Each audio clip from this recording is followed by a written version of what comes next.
monsieur, bonsoir. Nous nous approchons inexorablement vers la présidentielle du 12 avril 2026. La campagne électorale se déroule, elle a démarré depuis le 27 mars dernier et le 12 avril, les électeurs béninois sont appelés à pouvoir désigner, donc au travers du verdict des urnes, le successeur de Patrice Talon à la tête de notre pays, le Bénin.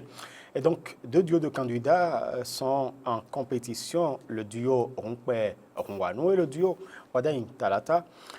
Ces deux duos sillonnent donc le territoire béninois afin d'exposer justement leur projet de société à l'électorat béninois. Mais notre invité d'aujourd'hui nous parlera justement de l'analyse qu'il fait du duo de candidats Wadaing Talata, puisqu'il justement soutient ce duo-là. Qu'est-ce qui le fascine tellement qu'il donc a choisi donc le candidat de la mouvance présidentielle? Il a nom El Hadj Rabiou Gaba. Il est donc le président de l'Organisation professionnelle des transporteurs de marchandises du Bénin, SCNTRAINAB.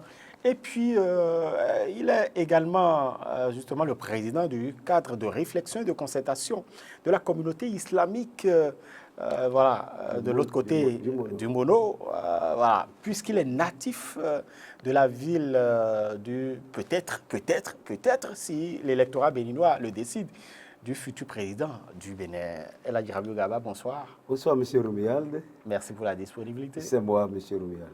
Qu'est-ce que ça fait de savoir que, justement, Romuald Wadagne est quand même de la même ville que vous? Oui, M. Roumialde, il faut reconnaître que le hasard n'existe pas. Le hasard n'existe pas. Et c'est le destin. Ça étonne plus d'un qu'on dise Garba et qu'il soit natif de Lokossa. Oui, nous sommes réellement de Lokossa. Nous partageons la même commune que Inch'Allah, le futur président, Romuald Wadagne. Et vous n'êtes pas trompé dans votre présentation. Réellement, nous partageons la même ville, Lokossa, avec le futur président, Inch'Allah, Romuald Wadagne. Très bien, puisque les jeux ne sont pas pliés, la compétition est entière. Paul Humpert, Romuald Wadagne, donc les porte-étendards des différents duos de candidats. Mais ce qui nous intéresse, et ce qui vous intéresse d'ailleurs, ce pourquoi vous avez accepté notre invitation, c'est bien décortiquer un peu qu'est-ce que vous trouvez dans le projet de société de Romuald Wadagne. Déjà, l'organisation que vous dirigez, puisque vous êtes le président, il faut quand même rappeler à nos téléspectateurs que vous êtes également conseiller communal à Lokossa, c'est bien ça? Effectivement, M. Roumialde, je suis sur les 25 conseillers communaux que donne la commune de Lokossa, j'en suis un. Je suis pratiquement le seul musulman sur les 25 conseillers communaux de Lokossa. Nous avons bouclé la 4e mandature et Dieu aidant, la population de Lokossa a renouvelé le mandat. Je suis encore dans le conseil communal 26-33. Très bien. Le projet de société de Romuald Wadagne a été présenté le 21 mars dernier au Palais des Congrès à Cotonou. Lors de cette présentation, il est revenu justement sur un certain nombre d'aspects de ce projet de société, dont la régionalisation du territoire béninois. Donc nous aurons désormais 6 pôles de développement: Atakura-Donga, Bogwa-Libori, Atlantique littoral, Ouémé Plateau, et Zocoline, et puis voilà, et j'en oublie volontiers, bien évidemment. El Hadj Rabiou Gaba, donc déjà, comment voyez-vous le déroulement de la campagne électorale? Oui, M. Romuald, avant qu'on en arrive là, moi je voudrais vous dire ce qui est sous-tend. Bien que je partage, bien que j'ai vu le jour dans la même ville que lui, mais ce n'est pas que ça qui m'amène à le soutenir fort. D'accord. Quand je vois les deux duos, C'est vrai, Paul Houmpé est aussi du Mono. Exactement. Plus précisément de Lobogo. Wadayi est de Lokossa. Mais quand je regarde, M. Wadayi est expert comptable de carrière. Je pense bien, hein, sauf erreur de ma part. Il a fait son apprentissage à côté du bâtisseur. Et quand vous faites 10 ans dans la gestion d'un pays, vous avez acquis une expérience. C'est comme un jeune qui accepte aller à l'apprentissage. Il accepte subir. Il accepte faire tout le temps de l'apprentissage. Et dès qu'on le libère, j'avoue que il acquiert d'expérience. Et on peut lui confier, quand vous lui confiez du travail, il est aguerri pour le faire. 10 ans dans la gestion de l'argent de notre cher pays, le Bénin. Vous savez, tous les ministères sectoriels sont rattachés. Tout le budget est rattaché au ministère des Finances. Donc, ça dit, il voit tout ce qui se passe dans chaque secteur. Chaque ministère sectoriel, il voit tout. Le président a dit un jour que c'est lui-même, lui son payeur, c'est lui qui le paye. Ça veut dire qu'il a acquis d'expérience. Et à voir là où il a travaillé avant qu'il vienne répondre à l'appel de son pays, c'est une haute expérience. Ça veut dire quand vous confiez la gestion de votre pays à un expérimenté, on parle pas, quand on parle d'expérience, on ne parle pas forcément de l'âge. Ceux qui s'attachent à l'âge, je pense bien, moi je peux dire, parfois ils font des erreurs. Mais Paul Houmpé est un ancien ministre, un ancien maire, un ancien maire, bien évidemment. 7 ans à la tête de la mairie de Bopa. Vous avez donc ancien ministre de la République. Il a acquis de l'expérience. Oui, monsieur Romuald, 7 ans en tête de la commune de Bopa. Je parle bien, je précise bien. 7 ans en tête de la commune de Bopa. C'est quoi le budget de Bopa? Point d'interrogation. Ministre sectoriel, ministre de l'enseignement, je crois bien, primaire, hein? Ou secondaire, je ne sais pas, peut-être primaire. Vous trouvez que c'est un ministre de la culture, je ministre de la culture encore. Ça veut dire ministre de la culture. Et la culture à l'époque n'avait pas vraiment le poids que le ministère de la culture a aujourd'hui. Donc, il faut toujours comparer deux choses. Oui. Je n'ai pas dit qu'il n'a pas d'expérience. Il a de l'expérience dans son domaine, mais il n'a pas de façon, c'est-à-dire il n'a pas une expérience qui est étendue sur plusieurs, c'est-à-dire domaines. Donc, il est très figé. Donc, quand on compare deux, il faut toujours regarder le côté qui prend en compte l'intérêt général. Très bien. Donc, Romuald Wadayi est en train de faire 10 ans avec le président Talon. Le président Talon, quand il venait, beaucoup n'avaient pas cru. On sait que c'est un homme d'affaires. Mais les gens ne savaient pas qu'il allait pouvoir amener le Bénin à ce niveau. Mais la chance que le président Talon, lui, il a, c'est un homme d'affaires. C'est un homme qui voyage, qui s'ouvre au monde entier, il voit. Et surtout que c'est un homme d'ambition. C'est un homme quand il aime la bonne chose. Et quand il voit, il veut atteindre cela. Ce qui lui a permis de réaliser tout ce que nous avons vu.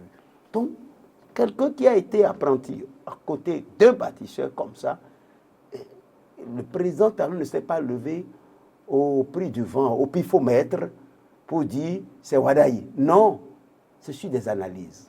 Il a testé. Vous savez, il y a quelques années, c'était le ministère des Finances seulement. Oui. Mais on lui a encore attaché coopération. Tout à fait. Il est devenu d'ailleurs ministre des Finances et de la coopération. Ça veut dire, le monde le connaît. Quand on parle de coopération, ça veut dire, bien qu'il y ait un ministère des Affaires étrangères, hein, mais la coopération, ça veut dire que tout ce que vous voulez faire avec d'autres pays, il est là. Il voit et il apporte sa touche. Donc sur ce, le Bénin a une chance d'avoir un jeune expérimenté qui prendra la destinée de notre cher pays, par la grâce de Dieu, en mai prochain. Le 23 mai, le 23 s'il est élu. Par la grâce de Dieu, par la grâce de Dieu, il est parti pour être le prochain président de la République du Bénin. En tout cas, selon El Hadji Rabiou Gaba, c'est oui, bien ça c'est moi. Voilà. Et dans son programme, vous avez posé la question de fait. savoir, dans son programme qu'il a décliné, moi personnellement, étant transporteur agréé du Bénin et étant en tête d'une organisation professionnelle de transport terrestre, je ne l'ai pas entendu parler du transport. Il n'a pas décliné tout. Il n'a pas tout décliné. Je ne l'ai pas entendu parler du transport, mais cela ne veut pas dire que c'est une sous-estimation de ce que le transport constitue dans l'économie d'un pays. Le port de Cotonou, aujourd'hui, il y a un grand investissement qui est en train d'être fait au port de Cotonou.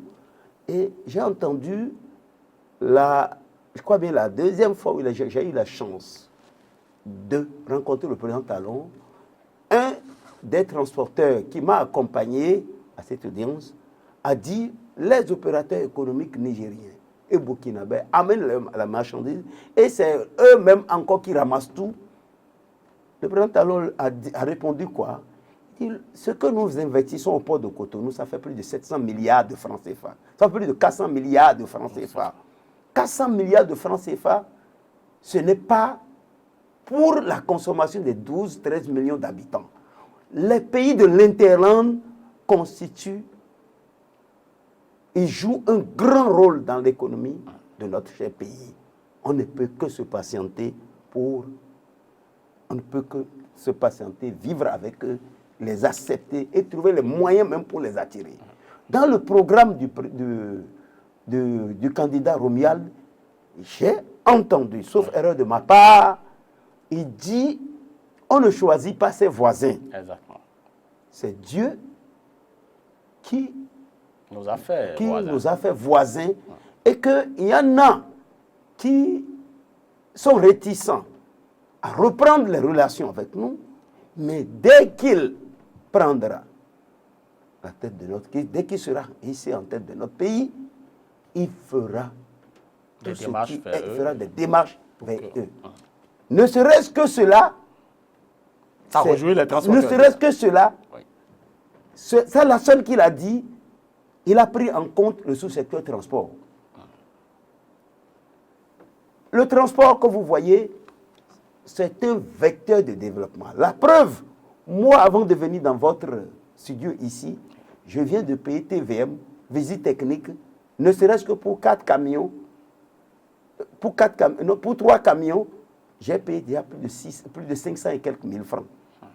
Imagine pour 30 camions, pour 100 camions. Imagine si ces frontières s'ouvrent. Aujourd'hui, si les transporteurs que nous sommes, nous avons un peu de difficultés, nous avons des difficultés à joindre les deux bouts, c'est parce que nous avons assez de camions, mais il y a moins de travail. Et beaucoup ont garé. Et si le futur président, Romuald Wadayi, arrive à défoncer cette porte métallique que les Nigériens ont érigée à la frontière là, et voit dans quelle mesure s'entendre avec Ibrahim Traoré, son excellence Ibrahim Traoré, que je salue de passage, un jeune brave, il arrive à ouvrir encore la frontière de Tangueta qui descend vers le Burkina. Monsieur Romuald Wadayi, Monsieur Romuald, oui, c'est pour vous dire que sans même annoncer qu'il fait pour le sous-secteur transport, il aurait tout fait pour nous. Très bien. Donc, moi, c'est moi que vous voyez, mais ceux qui sont derrière moi, qui sont dans le sous-secteur transport, qui espèrent et qui fondent espoir sur le programme de Romuald Wadayi sont nombreux. Et par la grâce de Dieu, le 12 avril prochain, tout ce monde a pris l'engagement à travers moi d'aller voter pour ces candidats dont le programme les inspire. Très bien. Voilà. Il y a tout de même, vous avez quand même touché un pan important, le vote. Vous savez que depuis quand même quelques temps, il y a une baisse au niveau du taux donc, de participation électorale. Vous avez vu pour les élections législatives et communales, nous avons donc avoisiné les 37%. Que faire, surtout vous, au niveau de votre organisation, au niveau de vos camarades, de vos collègues, que faire pour que le taux de participation soit tout de même relevé? Oui, M. Romuald, je disais tantôt que le transporteur ne veut que deux choses. Que le prix du transport s'améliore et qu'il y ait du travail. Et que les routes, bon, trois choses, que les routes soient vraiment des routes sécurisées et en bon état. Mais si, déjà à travers ce que le président actuel a fait en matière de renouvellement des infrastructures, si le futur président emboîte le pas au président Talon en regardant aussi d'autres voies qui ne sont pas encore prises en compte, oui, et les pistes rurales qui permettent aux transporteurs d'aller en brousse, ça se fait, hein? Mais s'il met encore un accent particulier dans ça, en revoyant, en nous permettant d'aller vers un renouvellement du parking béninois, parce que c'est vous qui dites que c'est des camions vétus qui circulent sur nos différents artères au Bénin et que ça ne nous honore pas. Mais si le Romuald Wadayi arrive à régler tout ce que je viens de citer comme préalable, messieurs, et nous, qui sommes responsables des transporteurs, nous déjà, il y a un cadre qui est mis en place, oui, par l'ANAT, qui nous permet de discuter avec le ministre sectoriel, le ministre du Transport et des cadres de vie. Et à travers notre ministre, je suis sûr et certain qu'il y aura encore autres cadres qui vont nous permettre de rencontrer le président de la République, lui dire de vive voix nos besoins. Je pense bien que c'est parti. Et quand un transporteur vit bien, dites-vous que ceux qui vivent derrière, ceux qui vivent mieux derrière le transporteur sont nombreux. Le soudeur, aujourd'hui que le transport est en difficulté, le soudeur paye le prix. Le vulcanisateur paye le prix. Même les promoteurs de gasoil n'arrivent plus à faire de bonnes affaires comme à l'époque quand les frontières étaient ouvertes. C'est vrai, il faut reconnaître qu'il y a la campagne cotonnière qui arrive à nous occuper pour une période de 3, 4, voire 6 mois au plus. Mais dans un an, si vous n'avez que 3, 4, 5 mois à travailler et vous devez payer impôt pour un an, vous voyez que il faut espérer mieux. Donc, je pense bien dans le programme du président Romuald, du candidat Romuald Wadayi, une fois qu'il a dit qu'il va travailler dans ce sens. Il a dit qui va encore revoir la manière dont les cultivateurs labourent. Oui. Que, Pour qu'il y ait plus de rendement. voilà, puisque S'il y a plus de rendement, vous allez travailler. Oui, plus il y a de rendement, plus le sous-secteur transport est sollicité. Le soja, le coton, le maïs, et j'en passe. L'acajou, parce qu'il y a la période d'acajou aussi. Tout dans une année. Telle période, la période cotonnière finit, la période du soja commence, la période d'acajou commence. Moi, je pense bien que chaque transporteur est appelé à choisir dans quel domaine exercer. Ça permet au port de Cotonou, à ceux qui choisissent, d'exercer de l'autre côté, à avoir un prix raisonnable. Et avec ce qu'on est en train de mettre en place, qu'on appelle, que vous aurez connaissance très très bientôt, qu'on appelle Transport Pro, ça veut dire le prix, ceux qui... On ne peut pas rencontrer un transporteur en ville seulement, il dit, j'ai de marchandises à transporter de Cotonou à Malanville, au lieu que le prix ne soit, je suppose, 25 000 ou bien 30 000, et qu'on le dise non, 20 000 parce qu'on sait qu'il a son enfant qui est souffrant à l'hôpital, on peut lui proposer n'importe quel prix. Non. Donc les réformes sont en train de prendre en compte tout ça. Très bien. Et très très bientôt, je pense bien, un vent nouveau souffrira dans le monde du transport. Parfait. Et donc les transporteurs vont se mobiliser pour qu'il y ait un fort taux de participation, c'est-à-dire pour que le taux de participation soit relevé? Oui, ce serait pour la première fois que, par la grâce de Dieu, que les observateurs vont constater que le taux de participation a flambé. Vous y croyez? Oui, parce que, d'abord, la population béninoise, elle est, bon, sauf erreur de ma part, 50-60% jeune. Alors, l'avenir appartient à qui?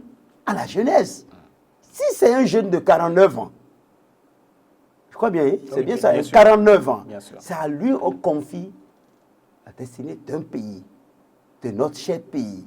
Ça veut dire qu'il a le sang encore jeune. On peut puiser. Vous avez vu les équipes professionnelles de football. Ils n'engagent pas ceux qui ont 30 ans, 40 ans, 50 ans. C'est des jeunes, ils recrutent parce qu'ils savent qu'ils peuvent puiser le maximum d'eux. Ça veut dire Romial est jeune. Il peut mouiller le maillot. Il peut donner le meilleur de lui-même pour ce pays. Très bien. Donc, c'est déjà... Et la jeunesse a compris que c'est une chance que le président Talon leur a donnée en choisissant un jeune comme candidat. Donc, la jeunesse n'a pas droit à l'erreur. Il faut aller vers le jeune. Et vous aurez... Si vous choisissez quelqu'un de mon âge, ou quelqu'un qui a un septuagénaire, le Bénin, le respect vis-à-vis, le respect à l'endroit de l'aîné s'impose. Le respect à l'endroit de l'autorité s'impose. Mais je suis sûr, avec l'expérience qu'il a, il va permettre à la jeunesse de s'exprimer, de dire leurs différents projets. Il va analyser et voir. Mais si vous prenez quelqu'un dont l'âge est très avancé, ceux qui nous passent même de l'argent, quand ils regardent, ils vont dire, mais écoutez, non. Donc c'est pour vous dire que c'est une chance pour la jeunesse d'avoir un jeune comme candidat et de commencer par préparer leurs différents projets. Ah mais oui, il faut commencer par préparer leurs différents projets. Même moi qui suis dans le sous-secteur transport, mais moi je suis dans la descente. Mais il faut que les jeunes, aussi ceux qui ont fait les écoles de transport et logistique, qui ont fait le transport et logistique, qui viennent à nos côtés aussi, parce que l'expérience de l'école, ça ne suffit pas. Il faut venir au garage. Tout à fait. Auprès de comment on arrive à contenir, comment on arrive à prendre patience quand le conducteur commet des impairs, comment on arrive à lui parler pour continuer, comment quand un mécanicien fait mal hein, il te dribble. Comment il faut le contenir? C'est avec les expérimentés qu'il faut.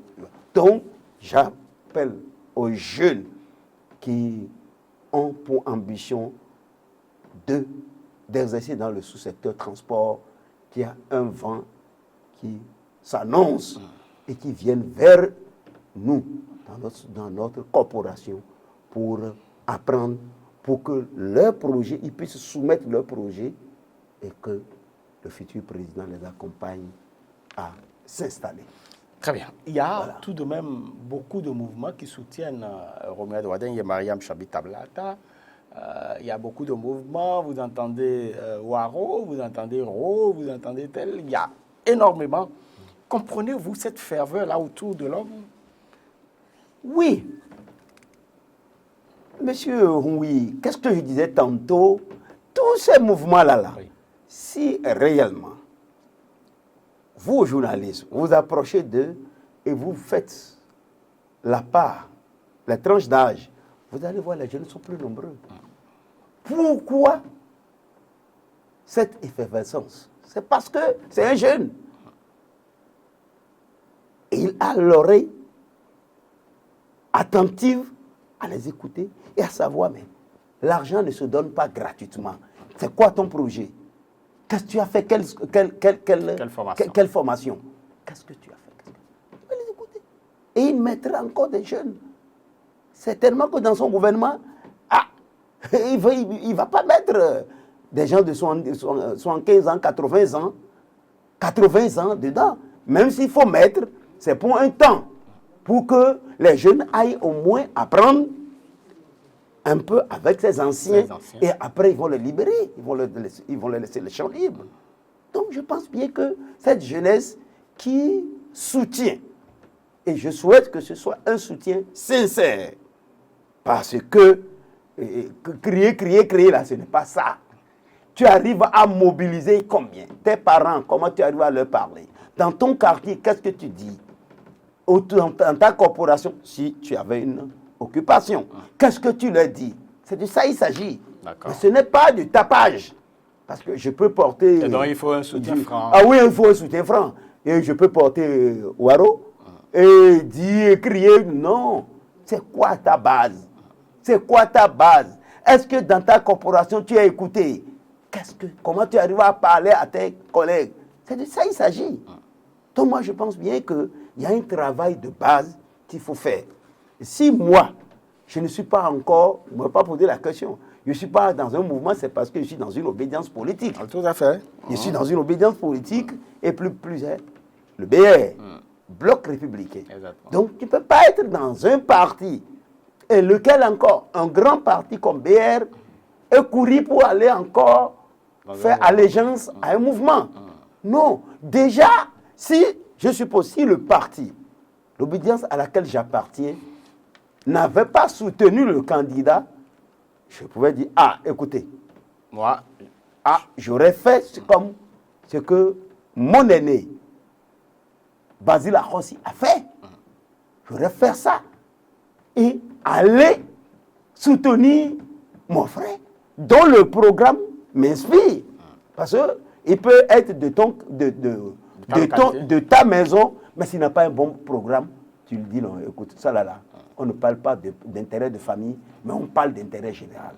Donc je pense bien que le parti auquel j'appartiens soutient. Donc le mot d'ordre sont donnés de soutenir, de soutenir fort. Romuald le duo, Romuald Wadayi, Talata, pour que au soir du 12 avril, qu'on n'attende plus le mois de mai pour aller à un deuxième tour. Que ce soit chaos. Très bien. Il y a le candidat quand même, sinon le duo candidat, qui a d'ailleurs démarré sa campagne électorale par le septentrion. Vous comprenez cette décision? Oui. Moi, je comprends parce que honneur aux femmes. Talata est d'où? Elle est du Nord. Donc, honneur aux femmes. Le Romuald Wadayi a compris que sa coulsière, il faut honorer la femme. Et il a commencé par le Nord. Il a commencé par le nord et il a dit qu'il est en partie aussi de Parakou, du nord, puisqu'il a fait presque, il a fait aussi un temps à Parakou. Il a fait aussi, il va souvent soutenir encore la jeunesse de Kandi. Donc Kandi a toujours un ministre dans tout le gouvernement. Donc cette fois-ci encore, Kandi aura encore la chance d'avoir encore. Puisque le lancement de la campagne a commencé à Kandi. Et ce n'est pas, pour vous, ce n'est pas du hasard. Ah bon? Il pouvait commencer par le Kosano. Mais il a dit non. Il a dit non, je ne commence pas par le Kosano. Donc vous n'êtes pas fâché à l'Okosano? Non, du tout pas. Du tout pas. Ah, mais, monsieur Romuald, nous, dans le département du Mono, le grand Mono, je ne parle pas du Mono, je parle du grand Mono. Le grand Mono, c'est Mono et Koufo. Mais nous sommes très honorés. Nous sommes très, c'est du jamais vu. C'est du jamais vu. Mais il faut avoir santé et longévité pour voir ce qui ne s'est jamais réalisé se réaliser. Les deux candidats sont du grand Mono, Mono Koufo. Et moi, si vous me donnez l'occasion de dire un mot dans le patois du candidat Romuald Ouadayi, je vous le dirai. Donc c'est pour vous dire quoi? On n'a pas droit à l'erreur. Nous devons, les yeux fermés, soutenir pour que ce qui ne s'est jamais réalisé. Monsieur Roui, vous êtes d'un certain nombre d'âge. Vous n'avez jamais vu un candidat du Mono? Vous n'avez jamais vu un président du Mono venant du département du Mono? Jamais. C'est pourquoi ça suscite. C'est pour ça suscite. Mais ce n'est pas du régionalisme. Mais les autres départements aussi ont compris que dans l'histoire n'a jamais enseigné tel ancien président est du Koufo, non, est du Mono, jamais. Donc c'est pour la première fois et c'est l'équilibre. C'est l'équilibre régional. C'est comme ça que vous l'interprétez. C'est l'équilibre régional. Très bien. Nous avons connu président de Wémé. Oui. Nous avons connu président du Borgou. Plusieurs présidents du Borgou. Parce qu'on en a connu même de 24 heures ou bien de 48 heures. Taïrou Kongaku, qui est du département de Choula. On en a connu de tous les départements. Mais sauf le Mono Koufo. Donc cette fois-ci, c'est votre tour. Le président Talon a dit, j'établis l'équilibre. Bon, de toute façon, que ça soit Rompoué ou que ça soit... Non, c'est le Bénin qui compte. Il n'y a pas à faire de... Que ce soit... c'est Mono quand même. C'est le Mono qui compte. Mais c'est le Bénin d'abord. D'accord. Parce qu'il ne va pas... La preuve, en tant que ministre des Finances, il n'a jamais envoyé quelque chose de plus que Cotonou. Non. Non. Quand c'est l'équilibre dans tout. Très bien. Donc, je suis sûr, Romuald Ouadayi fera toujours l'équilibre pour que chaque... Vous avez dit qu'il est en train de scinder le Bénin en zone. Exactement. Et ça, il est en train d'aller à l'école du géant d'à côté. Le géant d'à côté, ayant, je crois, 36 départements, c'est réparti en zones. Donc, puisque tout le monde rue vers Cotonou, mais il veut créer dans chaque zone qu'il y ait une ville attrayante, avec toutes les commodités, avec toutes, peut-être il va essayer aussi de créer les industries, il va essayer de décentraliser beaucoup de choses dans des zones données pour occuper cette jeunesse qui court tout le temps vers Cotonou. Et il y en a même qui ne connaissent pas bien la ville de Cotonou et qui se lancent en ZEM. Et vous les voyez quand vous allez au CNHU, vous voyez beaucoup qui ne savent même pas conduire et ils sont ils font d'accidents. Donc, je crois qu'avec ce programme-là, ça va permettre aux jeunes qui viennent d'un peu partout de l'intérieur du pays de rester dans leur zone, de travailler pour au moins trouver le minimum qui leur permettra de subvenir à leurs besoins. Très bien. Voilà. Et donc, la territorialisation, la régionalisation va permettre justement d'avoir donc des régions de splendeur, comme son programme le dit, bien évidemment. Et il y a le volet touristique, l'innovation et bien d'autres composantes qui sont véritablement prévues. L'autre chose, El Hadji Rabiou Gaba, c'est que je vous ai présenté également en tant que président donc, du cadre de réflexion et de concertation donc, de la communauté islamique du Mono. Vous savez que la communauté musulmane du Bénin également se mobilise à travers soit la Fondation Malekos ou soit à travers l'Union islamique du Bénin. Même récemment, il y a eu une rencontre des musulmans pour un vote responsable. Comprenez-vous aujourd'hui pourquoi cet intérêt à la chose politique par la communauté islamique du Bénin? Monsieur Romuald, comme vous voulez tout décortiquer, le cadre de réflexion et de concertation de la communauté islamique du Mono a vu le jour il y a 4 ans. Cadre de réflexion n'est pas supra à l'Union islamique. Pas du tout. Non, nous sommes l'Union islamique est la fêtière. Exactement, exactement. Mais nous avons dit le Mono n'est pas pour des gens, quand vous dites que vous êtes musulman du Mono, les gens ont une certaine réticence, vous dites, mais dans le Mono, y a-t-il des musulmans? Mais c'est ce que nous avons compris et nous avons dit, mais il faut que nous nous mettions ensemble, à part l'Union islamique qui est la fêtière au niveau de tout le Bénin. Oui. Il y a, vous allez peut-être me dire qu'il y a aussi l'Union islamique décentralisée sur le plan départemental. Mais chez nous, dans le Mono, l'Union islamique départementale, le mandat est terminé, elle n'existe pratiquement pas. Donc, le cadre, il y a beaucoup de convertis. Tout le temps, quand vous allez, par exemple, dans le Koufou, beaucoup se convertissent. Dans le Mono, les gens se convertissent. Alors, quand les gens se convertissent, il faut, Dieu dit, avant de m'adorer, il faut me connaître. Nous qui sommes nés dedans, c'est nous qui allons les accueillir d'abord. Et mettre des enseignants à leur disposition, leur acheter les nattes, les lieux de prière, si les habits et autres. N'allons pas attendre les pays arabes jouent leur rôle. Mais qu'est-ce que nous faisons? C'est ce que nous, musulmans du département du Mono, on a compris. Mais au temps de nos parents, quand un événement heureux ou malheureux arrive à un musulman de Grand Popo, celui de Mono, de Lokossa en partie, celui de Koufo en partie, celui de Bopa en partie, celui de Komé en partie. Mais à un moment donné, cette valeur a disparu. On a dit non, si nous avons la chance, nous avons eu la chance de voir nos parents et vivre avec cette valeur. Solidarité. Pourquoi ne pas essayer de ramener cette valeur? C'est ce que nous avons essayé. Et nous avons créé le cadre. Et on a lancé le cadre là sur le fonds baptismaux. Nous avons notre récépissé. Le ministère de l'Intérieur nous reconnaît. On a le récépissé. Et nous parcourons les 6 communes du département du Mono, les hameaux, voir où est-ce qu'il y a mosquée, qu'est-ce qui leur manque.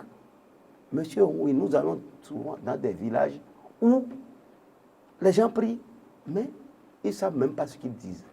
Ils se sont convertis, mais ils n'ont pas d'alpha pour les encadrer. Ils n'ont pas leur lieu de prière, c'est du sable, ils ont réuni quelque part là. Nous essayons de leur apporter quelques paquets de ciment. On fait le cimentage, on leur achète des gobelets pour faire l'ablution. Et il y a des mosquées que les Arabes ont construites il y a longtemps, où il n'y a plus même de ciment dedans, le cimentage dedans. Nous essayons de rénover. De faire là. Et vous avez dit, pourquoi cet engagement de la communauté musulmane? Je voudrais pour la chose politique. Pour la chose politique. Non, moi pour le candidat d'abord. Pour le candidat d'abord. Oui. Vous aurez entendu, mais ils ont essayé de peut-être voiler. Mais la plupart, quand vous voyez, ils sont plus du côté de Romuald. Parce que Romuald, Et donc, samedi, il y a un vendredi soir, il y a un monde. Donc, Romuald, il n'est pas président de la République, mais il connaît la valeur de toutes les communautés religieuses. À l'approche du mois de jeûne, de carême, mais allez voir, c'est des sacs de riz, c'est du spaghetti, et quand il s'agit du mois de Tabaski, de la fête de Tabaski, c'est des bœufs.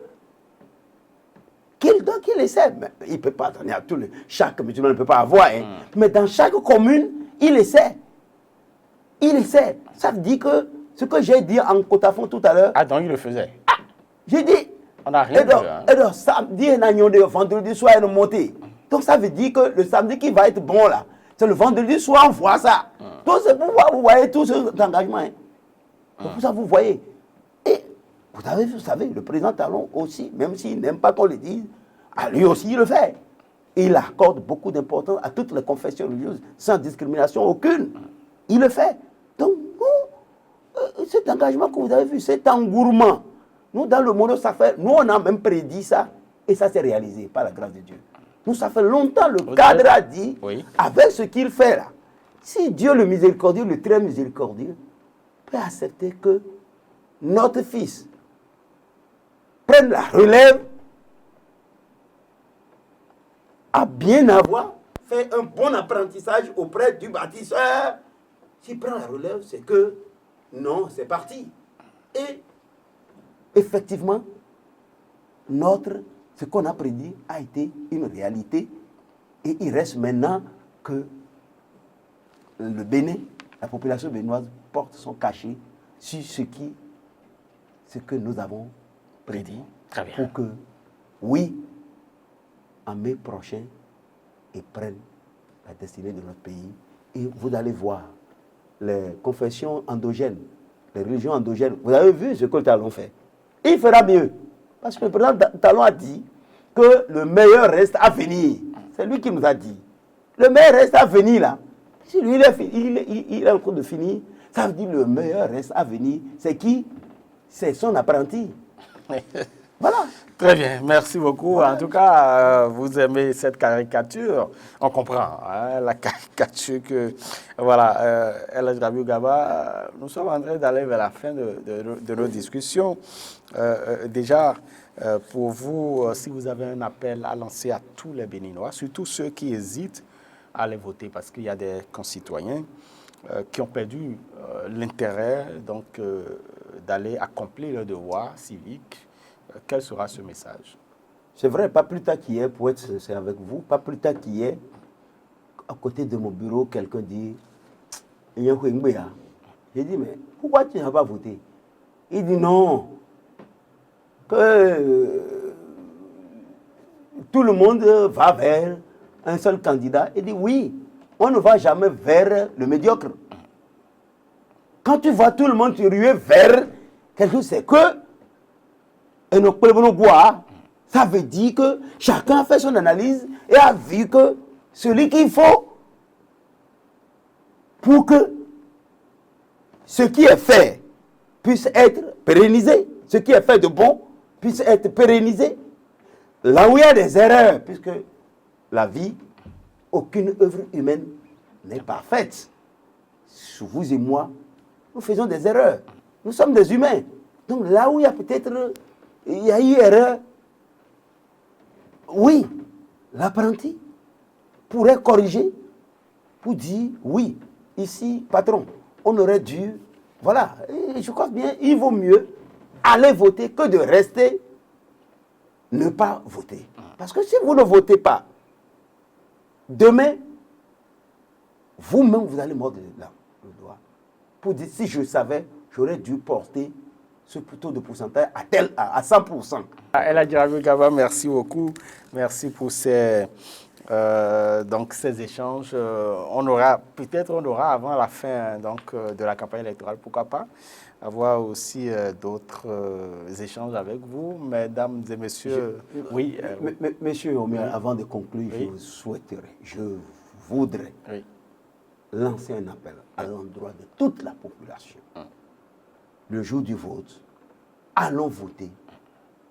C'est un jour de réjouissance, hein. Ce n'est pas la bagarre. Allons voter, retournons tranquillement à la maison, regardons ceux qui ne sont pas encore allés voter, incitons-les à aller voter. Au lieu de rester sur le lieu de vote à discuter, non.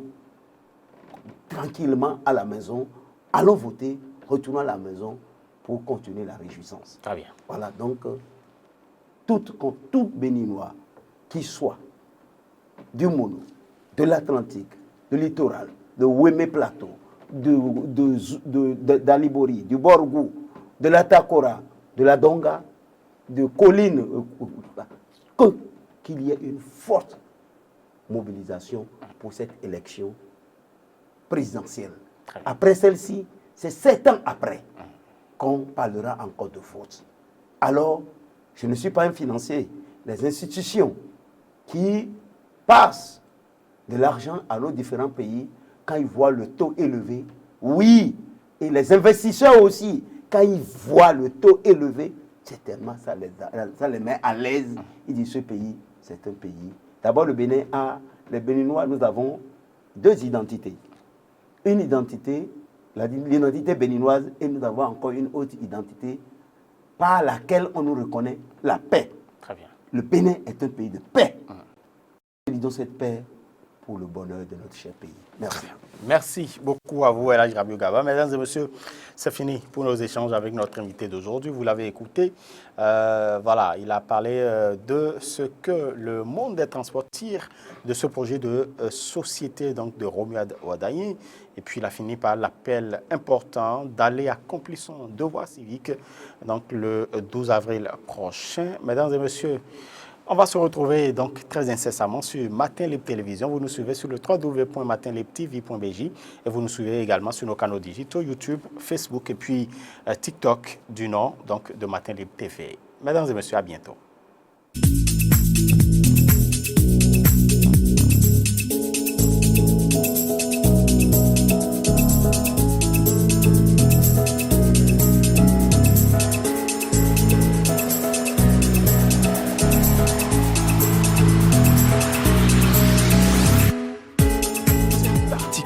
Artisans ou entrepreneurs, associations, ONG ou structures publiques et privées, vous cherchez à obtenir une visibilité maximale pour vos événements, produits, services et vos initiatives. La solution, c'est Matin Libre TV. Matin Libre TV met à votre disposition l'intégralité de son offre d'antenne pour un positionnement optimal de votre marque. Profitez dès maintenant de l'audience de nos émissions phares comme Matin Libre Politique, tranche d'informations à forte audience comme le 20h. Notre engagement, vous offrir une exposition inégale et un impact mesurable auprès de nos téléspectateurs fidèles. Un rapport qualité-prix imbattable. Bénéficiez de nos espaces publicitaires à des tarifs exceptionnellement compétitifs. Maximisez votre retour sur investissement sans compromis sur la qualité. Pour en savoir plus et découvrir nos offres sur mesure, contactez-nous sans tarder au 01 97 99 25 22. Matin Libre TV, premier sur l'info, partenaire de votre succès.